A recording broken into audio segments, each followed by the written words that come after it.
The whole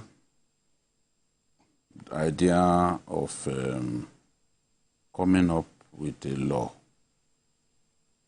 is for it to serve as a deterrent to other people. When a society, when a country comes up with laws, it expects that the people will obey those laws.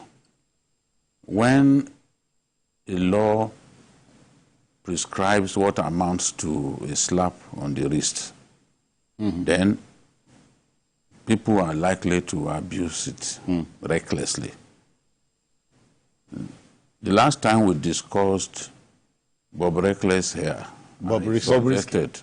The last time we discussed Bob Reckless, give his real name. I demanded that the only way that you can actually stop the ill-bred people who step on the naira, who debase the naira the way they do not debase other currencies, is for the law to be deemed punitive enough.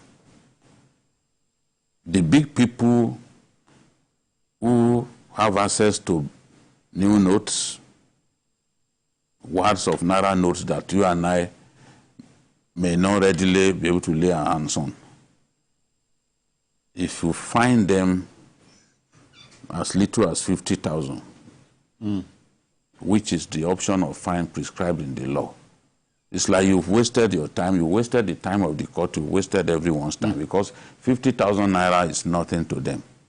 I then suggested... I hear from the back pocket that then will come out. I then suggested that the best thing is to remove the option of fine. That was my suggestion here.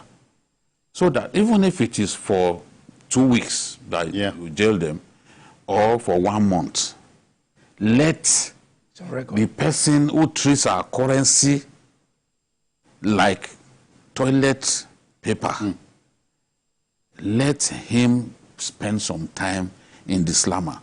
That was what I wanted. And I'm happy. I'm not saying they just listen to me, but I'm happy that this is what happened. Because when people say, oh, first offender, but there are different videos of this fellow just, you know, spraying and putting the currency on the floor. Like he's doing now. Yes. And then the effrontery, the feeling out there that, look, nothing can happen to Bob Reckless. We have so many big people there and all that. It's sickening to hear Nigerians talk like this. Who is he, for God's sake? Who is Bob Reckless in Nigeria? That people would think that, oh, the law can never catch up with him. Why didn't he tell the judge that he is a woman? The way he tells people on social media. He even said, don't call me cross-dresser, address me as a woman, because right now I do not have a male genitalia anymore. Prove it. Prove it if you don't have male genitalia anymore. But he said he was going there. Huh? Was going Prove it. Because it's no shape. Undress, let us see whether you don't have... So, for me, this is a kind of judgment that will at least serve as a deterrent.